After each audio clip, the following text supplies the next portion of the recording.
Би бүр гайхдаг энэ гадаад улс оронд ямар их өртөө байлаа бид нар. Засгийн газрын өөр гэдэг. 7 гаруй тэрбум доллар. Түмнэрээ өртөө шүү дээ. Бараг 27-8 тэрбум долларын аж ахуй нэгжүүдийнх нь өөр. Зөв. Гадаадын хөрөнгө оруулалт. Улсны юм ядуу. Вакцин авах мөнгөгүй ч.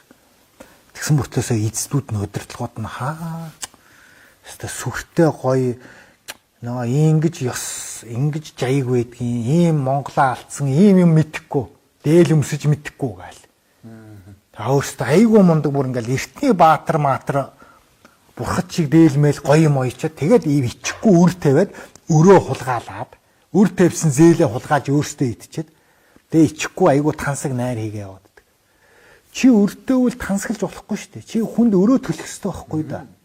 Чи тэрнээс чи надад өртөөн байж чи айгүй гоё алтан цаг зүгээд айгүй үнэтэй хувц өмсөд айгүй үнэтэй машин аваад амьдраад иж болохгүй. Энд чи энгийн л философи байхгүй. Энгийн онол байхгүй. Өрөө төлөх ёстой байхгүй. Чи өрөө төлөлөө зогсоо зайгүй даруухан ажиллах ёстой. Чи өөрөө асрах баян болоо ашигаа олцсныхаа дараагаар тэр алтан малтан малгай залгаа тэр одоо юу гэдгийг гангараа яадгийн байгаа чи өстой луунга иднү яана уу тийм ээ. Тэрнээс ядуу улс ингэж болдгүй. Ядуу улс бүх юмаа хэмнэх ёстой. Ядуу улсын эрх мэдэлтэн сайд дарга их хурлын гишүүд ийм өндөр үнэтэй машин унж болохгүй. Манай өнөөдрийн эдийн засгийн үзүүлэлт гадаад өр зэрэгтэй байгаа улсын энэ ард түмний зарц болёо гэдээ очсон их хурлын гишүүд сайд нар бол ард түмнийхаа зарцсан юм уу ард түмэнтэйгээ цуг автобусанд нь явчих хэвээр.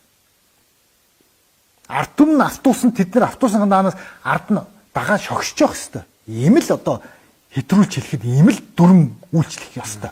Хэрв эрүүлэр сэтгэж чадж байгаа бол харамсалтай нь ард түмний зарц хичээд энэ ч